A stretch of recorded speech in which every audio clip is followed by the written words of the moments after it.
Kalau memang pada dasarnya kita sudah cinta sama tanaman, pasti kita selalu sayang sama tanaman ya guys. Dan pasti aja kita selalu manfaatkan lahan kita ya, walaupun itu lahannya cuman secuil. Mau yang kita tanam itu bunga maupun sayuran, pasti kita selalu senang ya guys nanam-nanam gitu. Go lingkungan, karena lingkungan adalah teman kita ya guys, bukan makanan.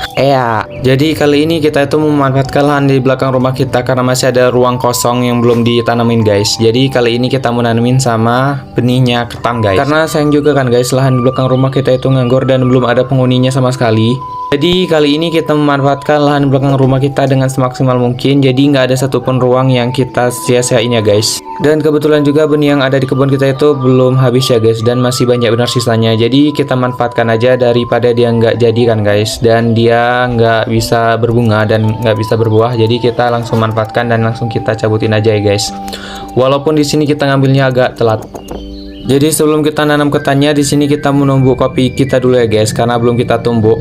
Jadi kali ini kita numbuknya di rumah ya guys, karena waktu itu kan kita numbuknya di kebun. Jadi tumbuhan yang ada di kebun kita bawa pulang ya.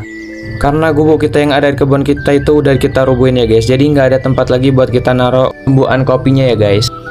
Jadi tumbuhan kopinya kita bawa pulang aja ke rumah ya guys. Jadi tumbuhan kopinya ini jadi lebih aman dan pasti kita rawat ya guys. Dan selalu pasti kalau misalkan kita mau membutuhnya jadi lebih enak ya guys. Jadi kita nggak selalu pergi ke kebun terus ya.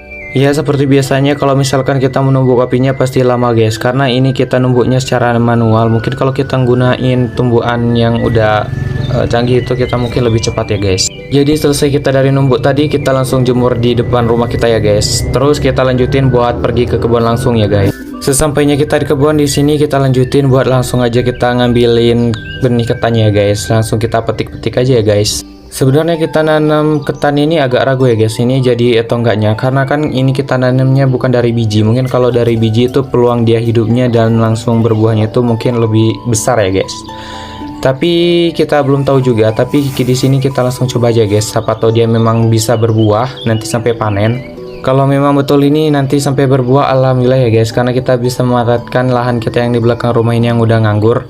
Dan kalau misalkan ini nanti sampai bisa berbuah dan sampai kita panen, nanti kita langsung update aja di VT ya guys. Jadi kali ini cara nanamnya sama aja ya guys, kayak kita nanam sayur-sayuran yang lain. Kalau misalkan kita nanamnya di tanah, jadi kita tumbuk dulu tanahnya, kita gali dulu tanahnya pakai kayu. Jadi kali ini kita tuh bukan pakai kayu guys, tapi pakai linggis. Karena kalau misalkan pakai linggis ini bukan peluang ya guys, tapi waktu kita gali tanahnya itu lebih cepat. Kalau misalkan kita gunain kayu di sini itu lebih lama ya guys. Jadi waktu yang kita gunain itu lebih banyak. Jadi kalau misalkan kita gunain linggis itu lebih cepat dan waktu kita nggak kebuang sia-sia. Terus kalau misalkan